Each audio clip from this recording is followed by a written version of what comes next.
That much anticipated first presidential debate has come and gone, and everybody and their brother, it seems, has covered it. But the debate was almost as notable for what was not covered as for what was covered. So here's the first question you don't dare ask at a presidential debate. How in the hell are we going to pay for an unpayable, transgenerational, and growing national debt? How do we manage to get ourselves into that debt in the first place, and what's causing that debt to grow today? No other president has been able to get us out of debt. In fact, history shows that presidents help us get into more debt. Convince the American people right now that you'll be able to accomplish what they couldn't.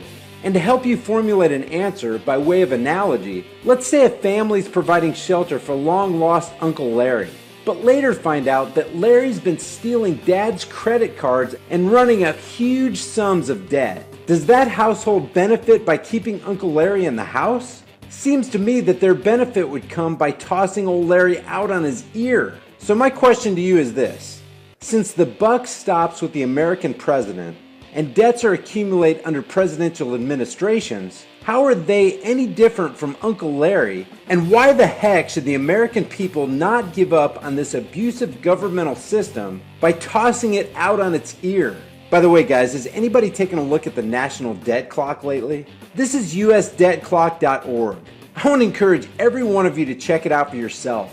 It's absolutely nauseating to see how fast these numbers accrue, and infuriating to realize that the root cause for most of it can be laid soundly at the feet of three different entities: the Federal Reserve, the military-industrial complex, and parasitic politicians. So maybe a reasonable question for the mainstream media bootlicking moderator of the presidential debate could be, since the private criminal international banking cartel known as the Federal Reserve, which has successfully devalued our currency by over 98% since its formation in 1913, and since we have such wild spending by the untrustworthy, dangerous, and expensive military-industrial complex, which Eisenhower warned us about, in the councils of government, we must guard against the acquisition of unwarranted influence, whether sought or unsought, by the military-industrial complex. The potential for the disastrous rise of misplaced power exists and will persist. We must never let the weight of this combination endanger our liberties or democratic processes. And given the fact that we as a people still support the non-productive, societal parasites known as politicians, who enslave us with their so-called laws, since these three entities, the Federal Reserve, the military-industrial complex, and politicians, are so rapidly draining America of her wealth and have so successfully and completely turned us all into a debt-burdened slave class, can you make a single rational argument for keeping any of these three entities in existence for even one more second? Personally, I think it would have been helpful during the debate to bring the majority of the clueless American audience up to speed on the fact that our national debt has grown by over $48,000 for every second Obama has been in office.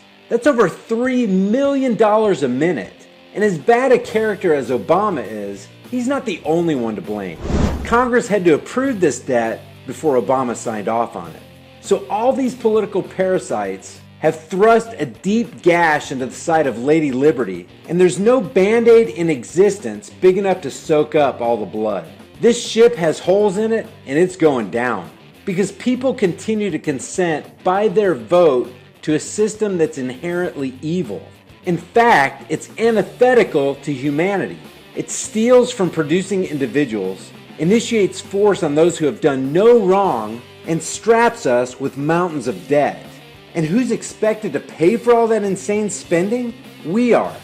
Our children, our grandchildren, their children's children. And yet we're going to involve ourselves in another election, the end of which we know, as history has shown, will produce more of the same. Is this not the very definition of insanity? Doing the same things over and over, year after year, expecting a different result? Are we really so deluded in our thinking that we actually believe that the next person who takes office will turn things around this time? Seriously?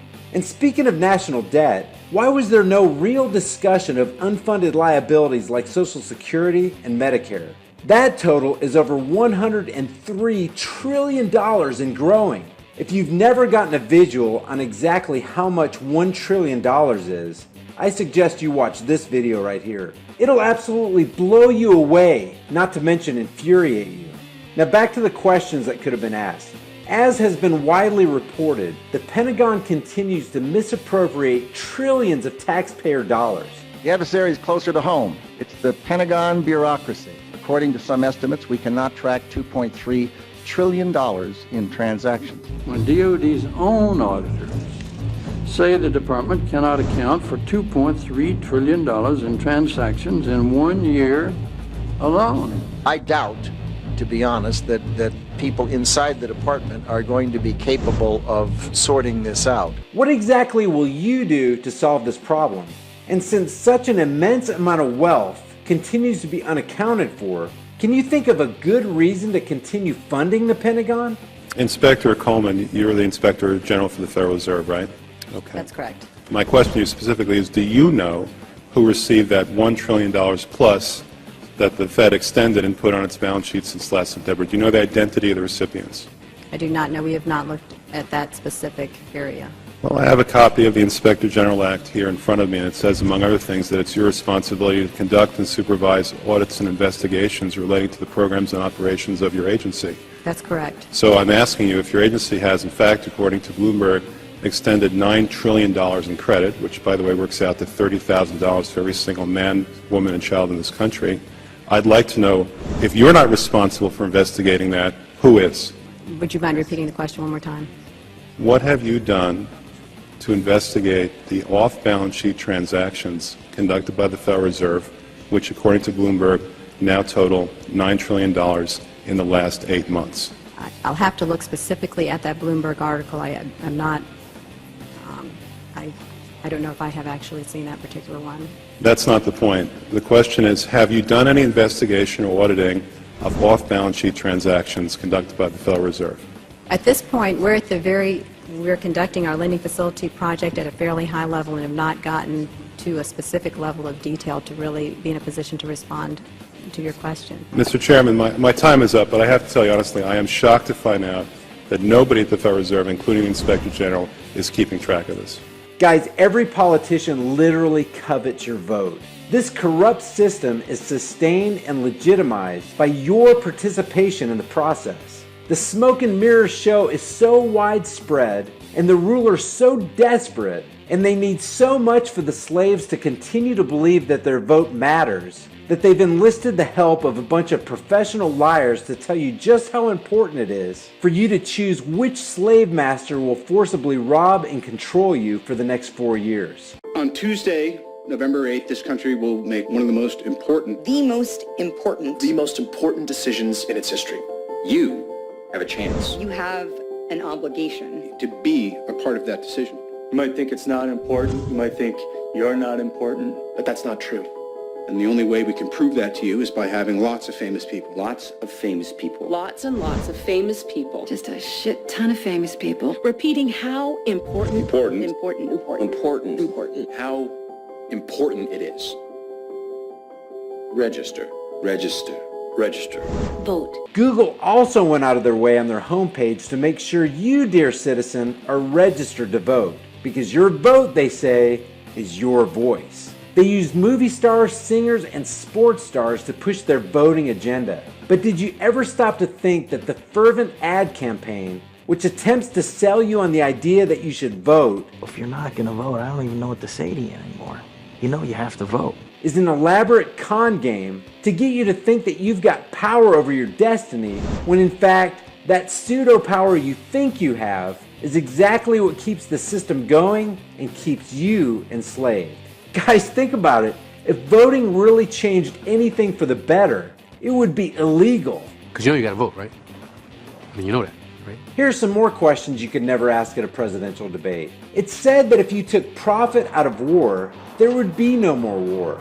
What exactly would you do to take the profit out of war? Is the act of paying taxes voluntary? If it's voluntary, is there any retribution that will come to the individual who voluntarily opts out of paying taxes? If there is retribution, how can you say that paying taxes is voluntary? If a mugger holds a gun to a man's head while demanding his wallet, Is the victim voluntarily giving his wallet to the mugger in a non-compulsory way? Describe how the mugger's actions differ from the government's actions when threats are levied upon individuals who don't want to give the government any of their money. Is it the government's job to initiate force upon individuals who aren't harming or defrauding anyone? It's clear by their actions that the IRS steals from people. Will you, as president, see to it that these thefts stop, assets that were stolen by the IRS are returned to the proper individuals, and afterwards, will you make sure that the IRS is dissolved altogether? And our last question. Under U.S. federal law, marijuana is defined as a Schedule I drug, having no medical use. As President of the United States, would you stand by this federal law? If so, can you explain then to the American people why the United States government owns one of the only patents on marijuana as a medicine? This patent, 6630507, claims exclusive rights on the use of cannabinoids for treating neurological diseases such as Alzheimer's, Parkinson's, and stroke, and diseases caused by oxidative stress like heart attack, Crohn's disease, diabetes, and arthritis. Knowing this, as president, will you continue the expensive, ineffective, and dangerous so-called war on drugs, and continue to withhold such a powerful medicine from the American people? And will you continue imprisoning those who possess such a life-saving plant? Guys, we should all know by now that in debates in specific, and in politics in general, no substantial question will be asked, no meaningful answer will be given, and no real problem that this country faces will be solved. Why? Because elections are elaborate dog and pony shows, the sleight of hand delivered by the crafty illusionist, designed to distract you and then deceive you into thinking that you actually have power through your vote to effect significant change. Well, that's all it is an illusion. In reality, your vote simply serves two main purposes. Number one, it provides you with the illusion of personal power, which in turn makes you a happy and compliant slave. And number two, provides the powers that be with an incredibly accurate indicator that their plan to control the slaves of their large plantation continues to be effective. The voting booth is merely the slave's suggestion box, where they choose what master will rule them for the next 4 years, and nothing changes. If you disagree with anything in this video, let's talk about it. Leave your thoughts in the comments section below. And if you have any more questions that you thought of that would never be asked during a presidential debate, leave those in the comments section as well. If I get enough of them, I may make another one of these videos. Guys, thank you so much for watching my video. If you enjoyed it, give it a thumbs up and share it on Facebook, Twitter, and Instagram. If you want to see more videos like this, click that big red subscribe button down there, and as soon as I upload a video, you'll be one of the first to see it. If you want to support this channel, pick up one of these hard-hitting, conversation-starting shirts. You'll find the link in the description below, along with a plethora of other hard-hitting, high-impact designs. Remember, guys, the price of freedom is eternal vigilance, and indifference to this notion is the means by which the people will secure their own oppression. Let's stop securing our own oppression, and let's start today. I'll see you guys in the next video.